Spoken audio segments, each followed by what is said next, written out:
Good evening. In today's session, we are going to discuss regarding the last fundamental right, sixth fundamental right, that is right to constitutional remedies. What do you mean by this? If there is any violation of fundamental rights, I can approach Supreme Court under Article number 32, or I can move High Court under Article number 226. But what is the way? What is the remedy that I'll be getting over there? So this is the important point that we are going to discuss now. Now basically what happens, if I feel that my fundamental rights are violated, somebody has violated my fundamental rights, then obviously I feel pinch of that one and I will approach the judiciary with a petition. In that petition, I have to mention very clearly how my fundamental right has been violated and what is the justice I am seeking from the court. That I have to mention very clearly along with the name of the person who violated my fundamental rights. So obviously what happens? My fundamental rights have been violated by someone. If the Supreme Court or High Court knows who is that someone, accordingly order will be issued by the respective court. Am I clear? Very important. So meaning is simple. In this particular article, we'll come to know regarding the remedies that are provided by the Constitution for protecting the fundamental rights of the people. Please remember, Supreme Court is the highest court in India. That is the reason why I can say that is the highest court that will protect our fundamental rights. Clear point number one. Now, under this article number 32, Supreme Court will issue 5 types of writs. What do you mean by writ? Writ is nothing but a written instruction. To whom the court is issuing the writs? Same writs are also mentioned under article number 226. Supreme Court is issuing writs. High Court is also issuing the writs. What do you mean by writ? I told you just now, this is the written instruction. When I go to the court and file a petition, once the court feels that yes, this person's fundamental right has been violated, Supreme Court will issue a notice to the person who violated my fundamental right. Notice, issue the notice. Notice is a common word, general word. Instead of using the word notice, I am using the word writ. So writ is a written instruction issued by Supreme Court to the person who violated the fundamental rights. And there are 5 types of writs that are mentioned in the Constitution. What are they? Number 1 is habeas corpus. Number 2, mandamus. Number 3, prohibition. Number 4, certiorari. And number 5 is the quo warranto. In this session, we are going to discuss all these 5 writs. Clear? Now, before going ahead, please understand one thing.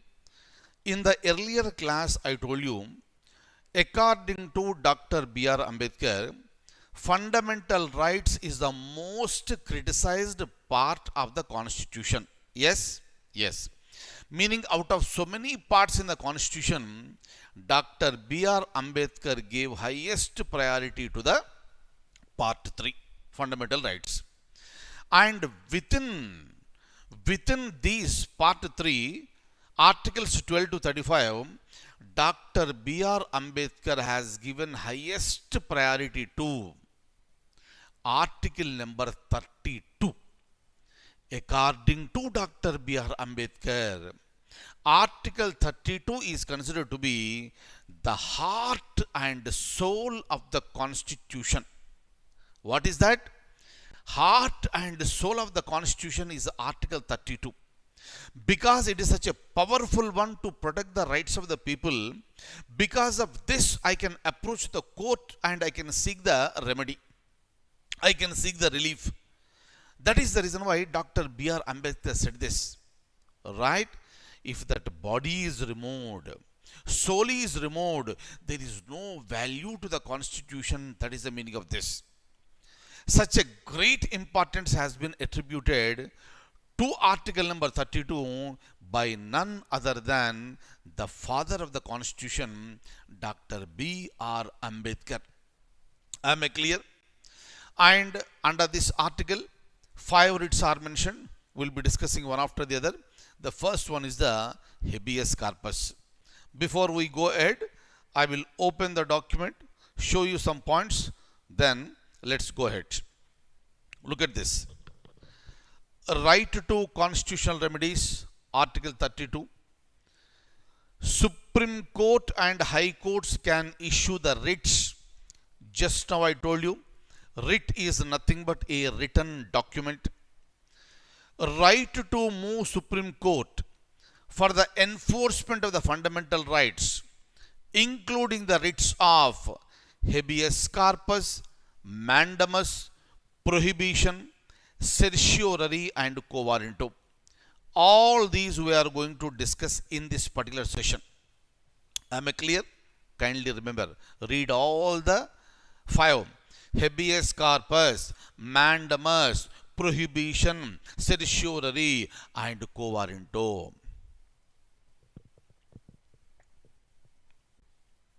Right? So one important point, just to remember this one. When we reach Article 359, we'll have a discussion about this. According to Article 359, the right to move the Supreme Court can be suspended during the nation emergency. I already told you, fundamental rights are not absolute. Clear, they are qualified. Article 19 is suspended automatically when national emergency is proclaimed. Remaining articles under fundamental rights will also be suspended later by an order of the President, except Articles 20 and 21. Did we discuss this one? Yes, we did discuss this one.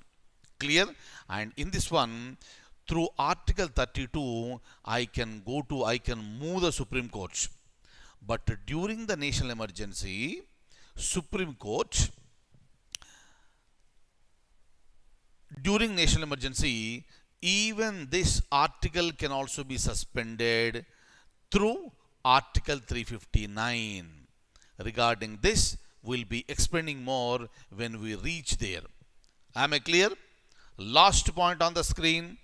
Supreme Court is the defender and guarantor of the fundamental rights. Please remember the point.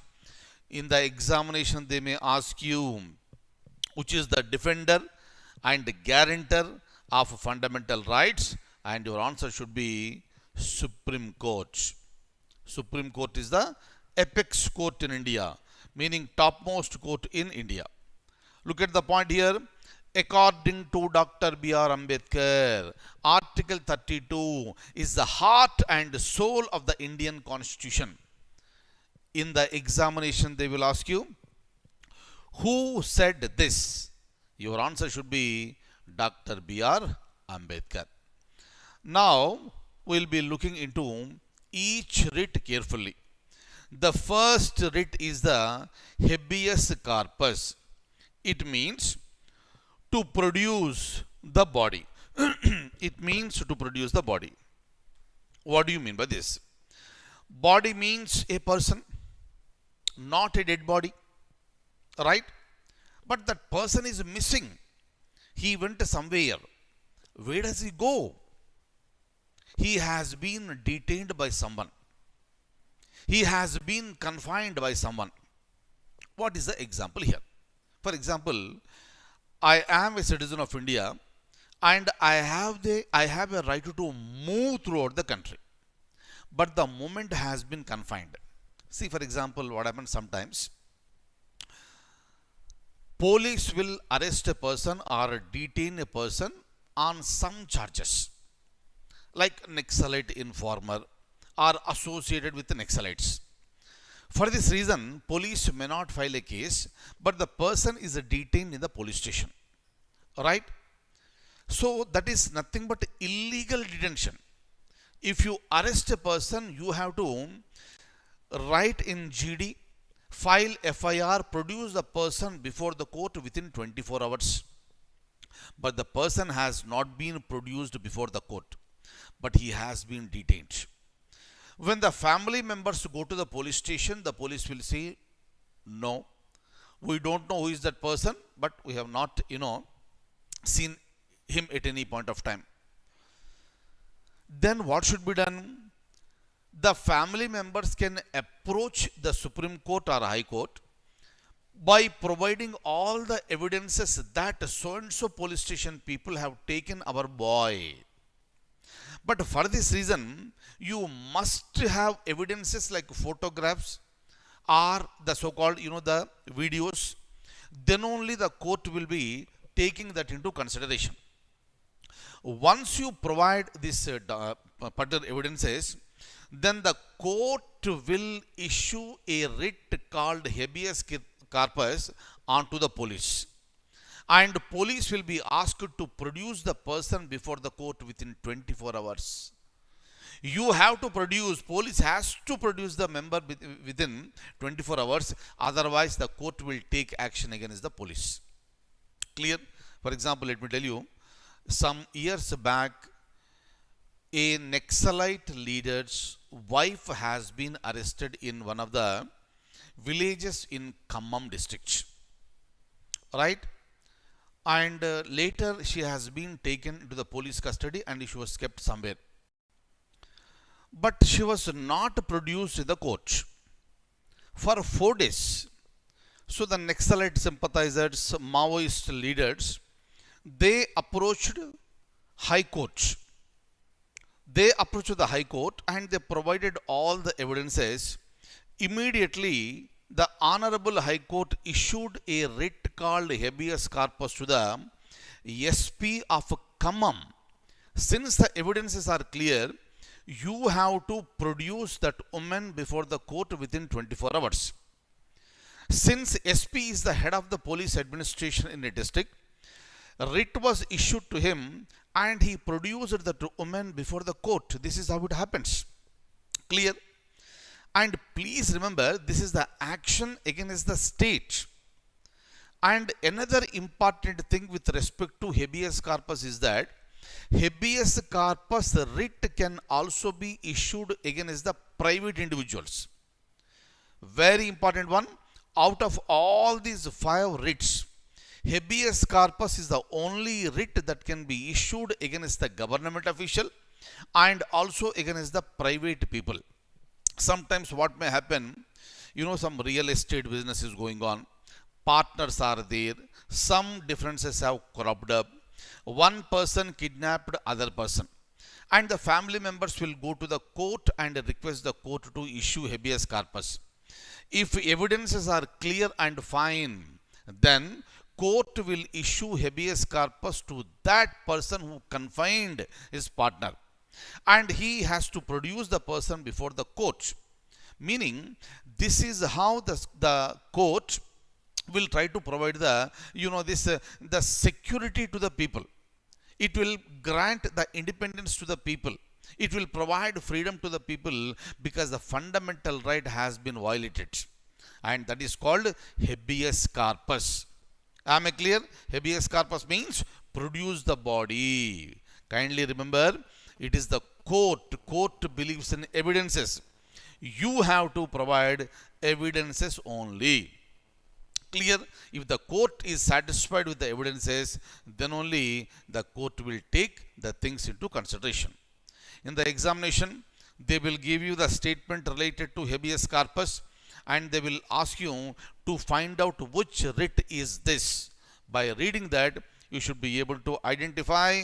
Now I am going to show you that one. Kindly have a look at this. Here it is. So when it comes to habeas corpus, it is an order. It is an order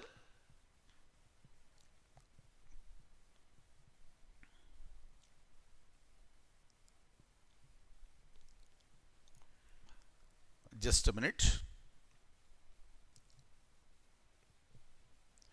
So this is an order issued by the court to a person who has detained another person, to produce the body of the later before it. So what is the meaning here?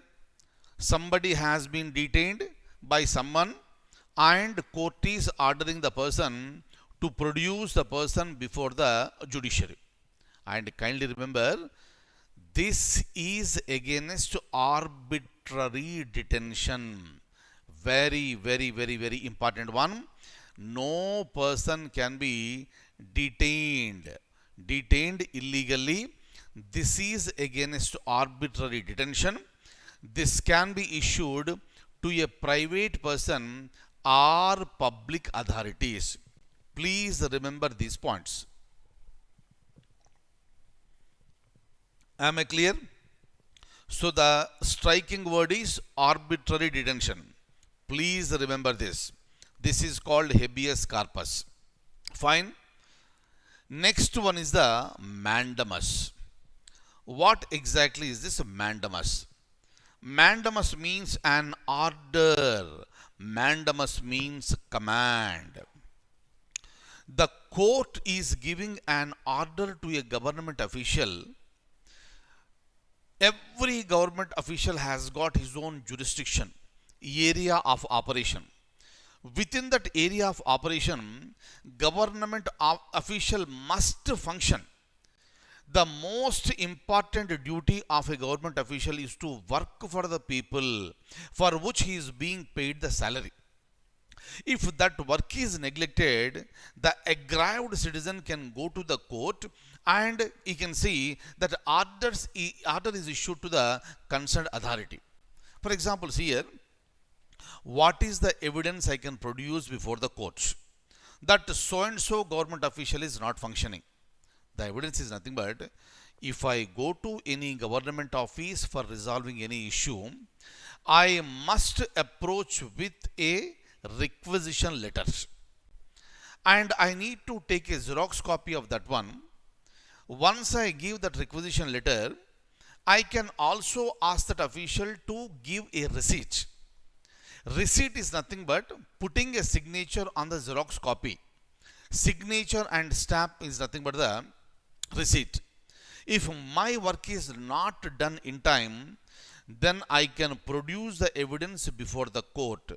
Kindly remember, without evidences, court cannot do anything. And these evidences must be provided. Once court is convinced, court will issue a writ called mandamus, ordering, commanding the concerned government official to do the work immediately, because this is your job. You fail to do the job, you ignore the job. Order will be given by the court and the official will be initiating the work and completing the work immediately.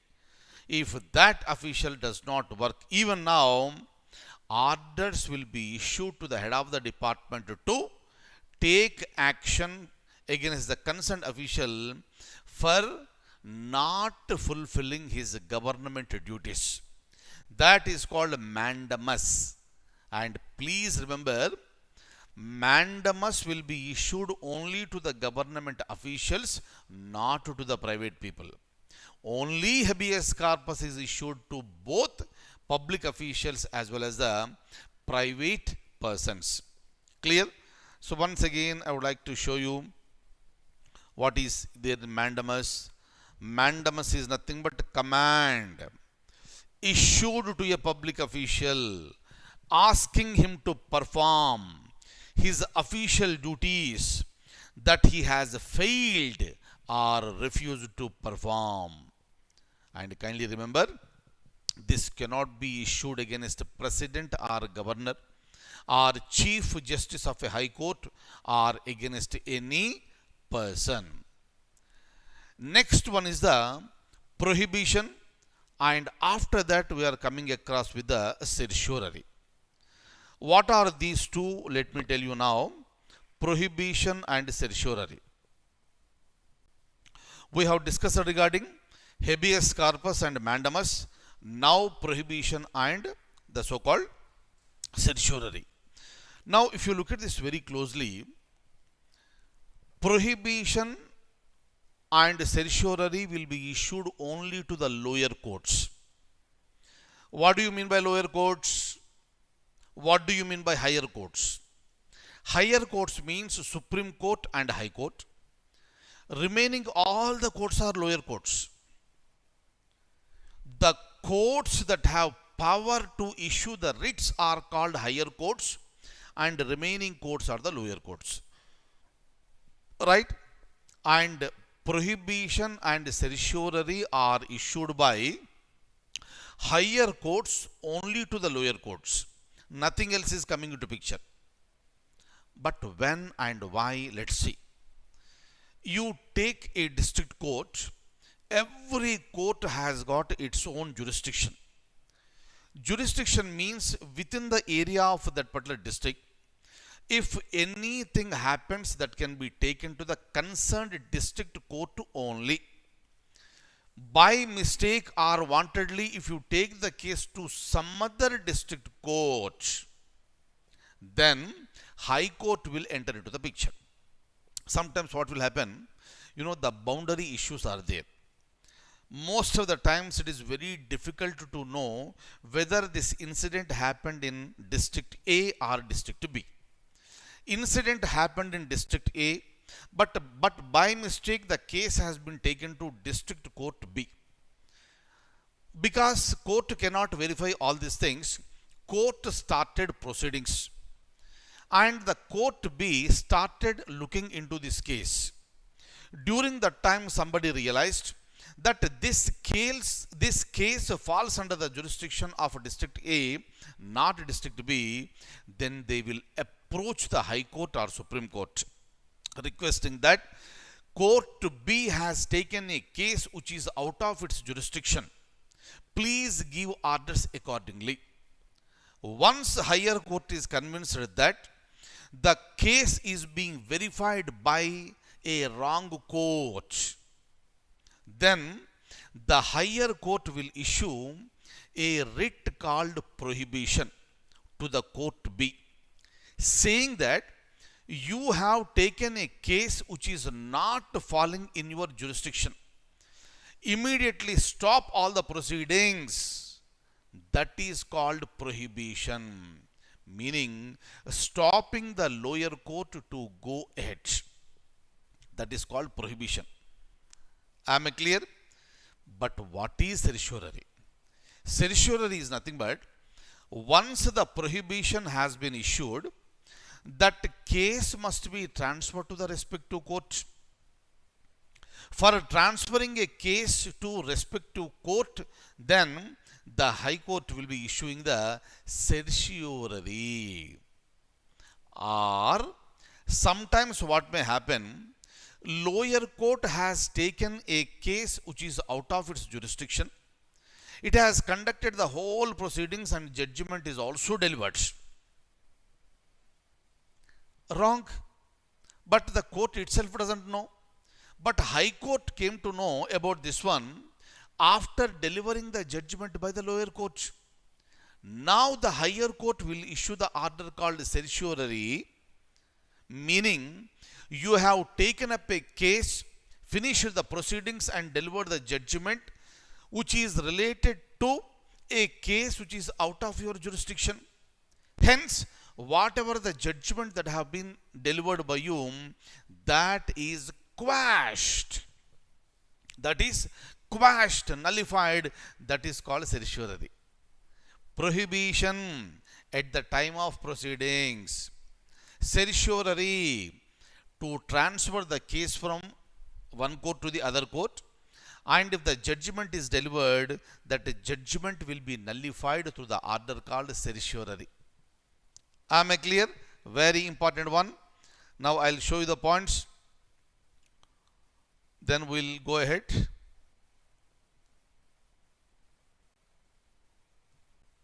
Look at this. Please read both prohibition and certiorari. Prohibition means issued by a higher court to a lower court or a tribunal to prevent the later from exceeding its jurisdiction or usurping a jurisdiction that it does not possess. Clear? That is prohibition. When it comes to certiorari, again issued by a higher court to a lower court or tribunal for what? Either to transfer the case pending with the later or to quash the order of the later in a case. While proceedings are going on, you are issuing prohibition. In order to transfer the case or to nullify the judgment, higher court is issuing certiorari. Please remember, both are issued by higher courts to the lower courts. Am I clear? Very, very, very, very, very important. Clear? Last writ is the quo warranto. Quo warranto means by what authority? Quo warranto means by what authority? Quo warranto is also issued only to the public official. See here, sometimes what will happen, you take a body called Central Vigilance Commission. Few years back, a person has been appointed as the Central Vigilance Commissioner. After he was appointed, somebody moved the court to Supreme Court and filed a petition. And the petition is that whoever has been appointed as a CVC, that person has got some pending corruption cases against him. Pending corruption cases against him. Now he is the chairman, Central Vigilance Commissioner. So CVC is a body which will fight against corruption. Now the point is that petitioner argued, how come a person who is accused in corruption cases will fight against corruption cases? So this is nothing but conflict. How come such type of people will be appointed to such huge positions? Supreme Court agreed immediately and it issued quo warranto to the concerned person on what authority you are holding the position. Step down immediately, and the concerned person submitted the resignation and moved out. That is called quo warranto. Because people can decide who can be at the top level, because I want people with ethics, morality and integrity to be there in the government jobs, especially at the higher level. If a person who is facing corruption charges himself is the head of the body which will fight against the corruption, is it not a conflict? Yes, it was a conflict. Supreme Court got convinced and Supreme Court issued quo warranto and the person had to resign. That's it. Got it?